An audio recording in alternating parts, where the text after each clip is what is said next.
시청자 여러분 안녕하십니까? 287 예보의 앵커 김동환의 시선 지금부터 시작하겠습니다. 2020년 이제 한 3일 남았나요? 이틀 남았나요? 이제 정말 야듀 2020이 되는 그런 날이 돼버렸는데요. 2020년에 대해서 저희가 287TV도 시작하면서 굉장히 많은 주제들을 다뤄왔고요. 이 중에서도 좀 많은 비중이 사회와 그리고 우리 생활에 대한 이야기로 많이 다뤄졌던 것 같습니다. 그 중에서도 근데 또 생활에 밀접한 건 결국에는 우리 자금 사정 아니겠습니까? 주머니 사정. 주머니 사정을 대표하는 이슈는 결국엔 경제 뉴스라고 생각하기 때문에 경제를 한번 돌아보는 시간을 가져보는 게 어떨까라 생각합니다. 올 한 해를 결국엔 경제에서도 가장 떠들썩하게 한 거는 코로나 바이러스인데, 코로나 바이러스와 그에 의해서 파생된 자산 시장의 대격변에 대해서 오늘 조금 이야기를 드리고 싶습니다. 올 한 해 코로나 바이러스로 인해서 경제 상황이 좋지 않았고 경제의 돈맥경화라고 하는 정도로 돈이 잘 흐르지 않는 일이 생겼는데요. 이래서 정부가 정말로 직접 피를 꽂아서 수혈을 하듯 돈을 직접 꽂아 넣었었는데요. 그래서 정부가 돈을 많이 풀어서 시장에 돈이 많이 풀린 상황입니다. 하지만 코로나 바이러스로 인해서 소비하고 싶어도 소비하지 못한 것들이 굉장히 많습니다. 조그만 단적인 예로 들어보자면은 우리가 1년에 코로나 바이러스로 인해서 못 소비한 게 뭐 여행이라든지 아니면은 행사, 뭐 콘서트 아니면은 뭐 최소한 뭐 물건을 팔 때도 판촉 행사 같은 것도 진행 못 했지 않습니까? 이런 이벤트들이 없었기 때문에 전반적으로 소비 위축이 발생할 수밖에 없습니다. 소비를 해야 하지만 소비를 하고 싶기도 하지만 할 수도 없는 상황이 된 거죠. 조금만 저희가 생각해 보면 한 사람이 만약에 올 한 해 못 쓴 돈이 작년에 비해서 100만 원 정도를 덜 썼다고 생각해 봅시다. 100만 원 정도를 덜 썼다면은 5천만 명이니까 저희가 단순 계산으로 하면은 대충 한 50조 정도 나올 겁니다. 천만에다가 100만 곱하면은 50조 그 정도 나오는데요. 그런 예산들이 무조건 물론 다 그게 다 돈으로 남아 있는 건 아니고, 왜냐하면 뭐 벌이가 줄어드는 사람도 있을 거고 이런 이슈들이 있긴 한데 어쨌든 소비가 준 건 사실입니다. 소비를 해야지 경제에 돈이 흐르는데 돈이 막혀 있어서 돈맥경화가 생긴다 이야기를 하고 싶었는데요. 그래서 결국에는 잉여 자금들이 생길 수밖에 없습니다. 우리가 돈을 쓰고 싶어도 못 쓰고, 왜냐하면은 우리가 밥을 먹는 거나 이런 거는 무조건 써야 되는데, 사실은 지금까지 우리가 소비를 했을 때 쓰는 재원들에 생각해 보면은 조금 불필요한 소비, 어떻게 보면 사치제에 가까운 소비들, 여행이라든지 뭐 이런 것들은 사실 사치제지 않습니까? 생존과 직결되지는 않지만 생존에 있어서는 도움이 되지 않지만 좀 삶을 윤택하게 만들어주는 요소로서 작용했기 때문에 어떻게 보면 필수적인 소비는 아니었는데요. 이 비필수적인 소비들이 워낙 한번 쓰면은 소비적인 성향을 높여주기 때문에 돈을 많이 쓰긴 했는데 이 돈들이 결국엔 남아 돌게 된 겁니다. 이에 따라서 기존까지 못 해본 분야에 대해서 소비, 그러니까 우리가 좀 하고 싶었는데 혹은 해봐야지라고 생각했는데 지금까지 엄두를 못 냈던 분야에 대해서 소비가 생겼는데요. 바로 그 파트가 저는 재테크 시장이라고 분석했습니다. 재테크 시장이라고 했을 땐 좀 거창해 보이지만 뭐 좀 뻔합니다. 은행이나 부동산, 주식이나 같은 이런 자산 시장으로 가게 된 건데요. 사실은 우리가 이 자산 시장에 몰리는 게 경제 어렵다는데 무슨 자산 시장에 돈이 몰려가 이런 식으로 생각하실 수 있는데, 물론 경제가 어려운 건 맞는데 그만큼 정부가 돈을 많이 꽂아 넣어준 것도 맞습니다. 예를 들자면은 기준금리가 많이 떨어졌지 않습니까? 0.5%라는 사상 초유의 금리까지 떨어졌는데요. 그렇게 떨어지면 사실은 예금에 했을 때 예금에서 얻을 수 있는 이자 수익이 굉장히 적어지는 현상이 생기는데도 갈 곳 잃은 돈들이 다 은행 예금으로 몰려서 39조 원이라는 정기 예금 액수를 만들어냈고요. 또 기존까지 좀 비싸다고 해서 우리가 조금 어떻게든 좀 안 사고 전세에 살려고 했던 것들이 돈이 좀 생기니까 이젠 사야지라는 생각이 들면서 수도권과 대도시 내에 있던 지구에 대해서 그 지역에 대해서 집 마련 선호가 생겼습니다. 내 집 마련 선호.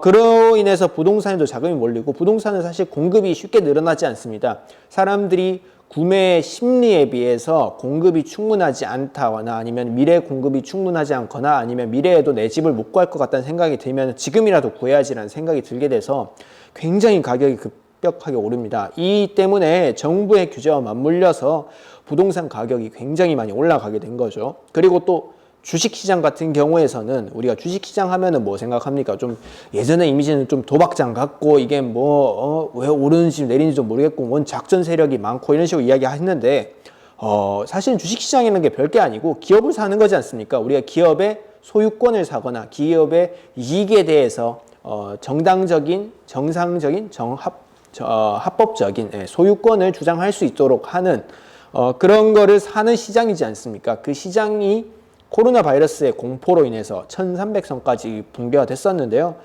1300, 1400선 정도까지 붕괴가 됐는데 지금 보십시오. 2800선을 돌파하는 사상 최고점이라는 저희가 가보지 못한 길을 가고 있습니다.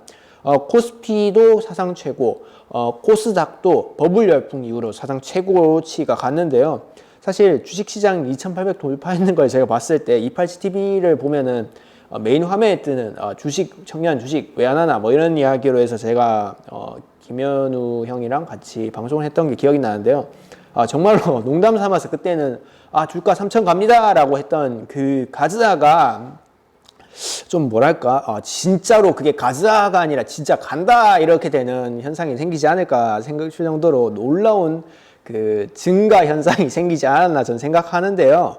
사실은 이 현상들이 결국에는 우리가 갈 곳 잃은 돈들이 물론 돈이 없어서 문제인 곳도 많지만 돈을 쓰고 싶어도 못 쓰는 현상 역시도 발생하는 게 현재 코로나 바이러스의 상황이기 때문에 내년에 소비가 좀 활성화되고 소비를 할 수 있는 기회들이 좀 더 생긴다면은 올해 있었던 자산 시장으로의 쏠림, 그러니까 이게 조금 악순환이었긴 했는데요. 자산 시장으로 쏠리니까 돈 소비는 없고 자산 시장으로만 쏠리고 이래서 자산 가격만 올라가고 정말 반대로 돌아오는 리터닝이 좀 부족한 시장이었었네요. 조금 아쉬웠는데 만약에 내년에 이 자금들이 일부가 좀 빠지거나 아니면 잉여 자금들이 지금 쌓여있는 자금도 좀 있거든요. 그런 자금들이 좀 소비로 이어지게 된다면은 소비를 이어지면은 가격이 오르고 가격이 오르면은 고용이 오릅니다.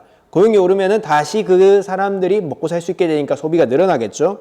그래서 경제 활동이 활성화되는 선순환 효과가 생기고 또 올해 코로나 바이러스로 인해서 생겨났던 어마어마한 재정 적자가 세수 증대로 이어져서 좀 더 많은 그 재정 적자가 해소될 수 있는 선순환 구조가 되지 않을까라고 기대되긴 합니다. 정말로 이런 그 장밋빛 미래를 꿈꿀 수 있을 정도로 코로나 바이러스가 지금 당장으로서는 굉장히 위험하지만 그리고 지금 앞으로도 사실은 위험하지 않다라는 보장은 없고요. 백신이 나왔다는 그 믿음 줄기와 그리고 치료제가 개발된다는 그 믿음 줄기 두 줄기를 타고 이렇게 장밋빛 미래도 꿈꾸는 한 해가 되지 않았나 싶은데요. 사실 2021년이 그렇게 장밋빛이 될 수 있었던 것도 다 여러분들의 희생이 함께 하지 않았으면 어렵지 않았을까 저는 생각합니다. 왜냐하면 사회적 거리두기에 따라서 굉장히 높은 피로감이 있음에도 불구하고 정부가 요청하는 대로 정부의 지침대로 정말로 잘 따라줬기 때문에 한국의 코로나 바이러스 확산세가 이 정도에서 통제되지 않았나 싶긴 합니다. 물론 뭐 정부나 국민이나 일부 소수의 일탈들이 많이 보였긴 했으나 그 일탈도 그래도 다수의 국민들이 함께 살아가고자 하는 힘에 의해서 좀 해소가 됐지 않았나 싶은데요. 올 한 해 이렇게 제가 장밋빛 미래를 좀 보여드리는 거는 장밋빛이라기보다는 사실은 이게 조금 합리적이라고 저는 생각합니다. 개인적으로는 이러한 미래를 보여준 거는 올 한 해를 굉장히 고생 많이 하셨지 않습니까? 그런 고생한 만큼 내년은 더욱 즐거운 해가 됐으면 좋겠다라는 바람 속에서 우리가 지금은 좀 우울하고 힘들겠지만 조금만 더 겪어내면 이런 밝은 미래가 펼쳐진다는 걸 조금 여러분께 알려드리고 싶고요. 조금만 더 힘내면은 아마 우리가 코로나 바이러스 백신이 나올 때까지 우리가 코로나 바이러스 치료제가 보급될 때까지 조금만 더 버틴다면은 우리가 이 미증유의 위기 상황을 극복할 수 있지 않을까 싶고요. 올 한 해 정말 잘 보내셨고 정말로 고생 많으셨고 내년도 더더욱 즐거운 해가 되기를 저는 바라고 있습니다. 물론 여기서 빠지면 안 되겠죠. 여러분 모두 정말 이 자산시장의 흐름에서 같이 모두가 이익을 볼 수 있는 구조가 되었으면 좋겠습니다.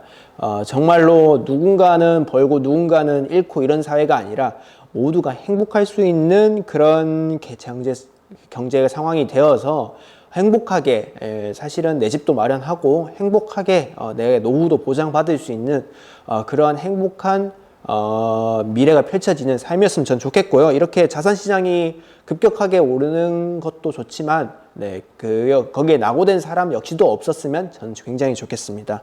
네, 여기까지 287 예보의 앵커 김동환의 시선이었고요. 올 한 해 정말로 마음고생, 몸고생, 그리고 나서 사회적으로 고생 많으셨습니다.